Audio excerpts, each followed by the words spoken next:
Hi guys, what's up? Welcome back to my channel. My name's Els. I'm so excited for today's video. It's my first talking video back in my dorm room, and because I'm back at school and starting up classes, I had to buy a lot of books for classes this year, and I'm also doing a thesis. So a lot of my books today are for my thesis, but my thesis is on rom-com. So I'm really excited about the books that I bought. I think in total I have about 16 books to show you, but it could be more. I don't really know. Let's get into it.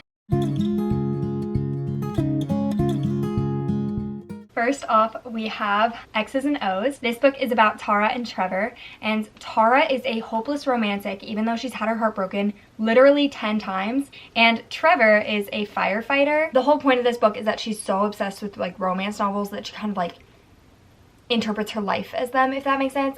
At least I hope so. That's what I need for my thesis. So okay, my next book is Thank You for Listening. This book is about Sawani and Brock, and they're both audiobook narrators. And this is a strangers to one night stand to strangers to randomly forced to work together. This one also offers commentary on the rom-com literary industry, so I'm very excited to use this one for my thesis. And also I'm excited because I've never read a book about an audiobook narrator. I think that's a really cool concept. Okay, next up, I accidentally ordered 2 copies of this book. I don't know why. And that's The Rom-Commers by Katherine Center. So I'll probably end up giving one of these away. This book is about Emma, who is hoping to become a screenwriter, and she gets asked to help a very, very famous screenwriter, Charlie, with one of his shows or movies. And she goes and she's so excited. And the whole thing, like, never meet your heroes, is true because his actual screenplay sucks, and she's like, oh my gosh, have your assistants been doing everything for you? At least I think that's what I'm getting. So this is kind of like a workplace, possibly enemies to lovers. So hopefully it's good because I have 2.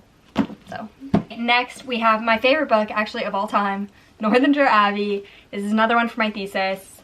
I've actually started this one. I'm about 150 pages in, but this is the annotated version. So it only actually has the book on one page, and then the other is annotations. This has been so useful because whoever annotated this did the most research, hands down. So I'm really excited about that. And then on a similar note, I picked up The Mysteries of Udolpho by Anne Radcliffe. This is one of the earliest Gothic romance novels, and so it heavily inspired Northanger Abbey, which I think is really cool, and it's mentioned a lot of times in Northanger Abbey and in Austen's work in general. So I'm excited to read this one. Hopefully it's good. The font is really small, which is kind of unnerving, so we'll see.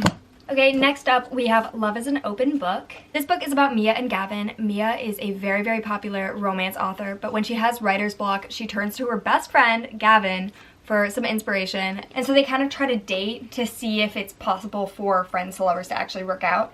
I think. I don't know, obviously I've never read it. I love a friends to lovers book, and I haven't seen any trope-aware books that focus on the friends to lovers trope. This semester I'm also taking a seminar in Renaissance love poetry, so of course I have Dante's Inferno. And because that class is taught by my school's Shakespeare professor, of course I have Much Ado About Nothing too. I need to stop, like, I should have just had my parents ship my copy from home, because I have at least 2 copies of Much Ado About Nothing, but that's okay. I also have Taming of the Shrew somewhere, but I cannot find it, so. Next up, we have another book for my thesis. It's a bit of a magical realism rom-com moment, and that's A Novel Love Story. This book, I'm not really sure how I feel about it. I'm a little worried to actually read it because I've never encountered magical realism in a rom-com before. That's not a fantasy, so we'll see. This book is about Elsie, and she's reading this cutie little rom-com that takes place in a small town, and she's like, oh, this is adorable, I love it. And then she kind of gets sucked into that small town where she meets a really grumpy bookseller, and he's like, don't finish the book you're reading. I don't really know. It could be cute. I'm a little worried. Okay, next up we have a fun seasonal rom-com, and that's Under Your Spell. This book is about Clementine and Theo. Clementine is having literally the worst day ever. She's lost her job. I think she was dumped. Like, things aren't looking up for her, and she gets invited to go on tour with Theo, who's a musician. I'm excited to read this one. I think it's gonna have a lot of forced proximity, a bit of enemies to lovers.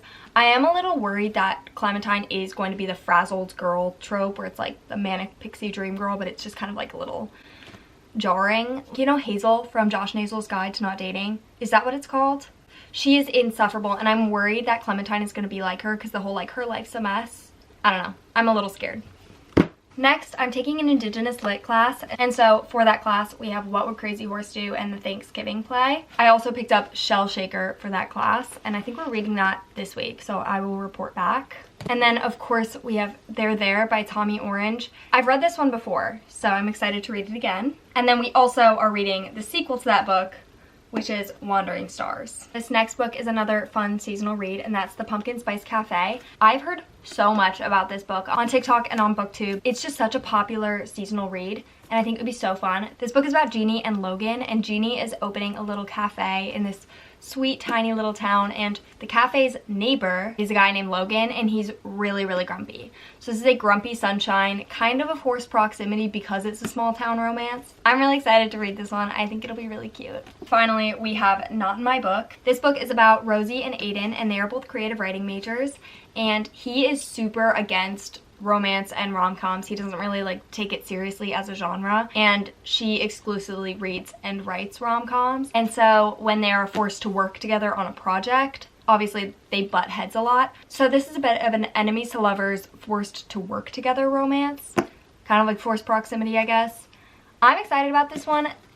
This also has really strange font choices. Like, it's very small, but that's okay.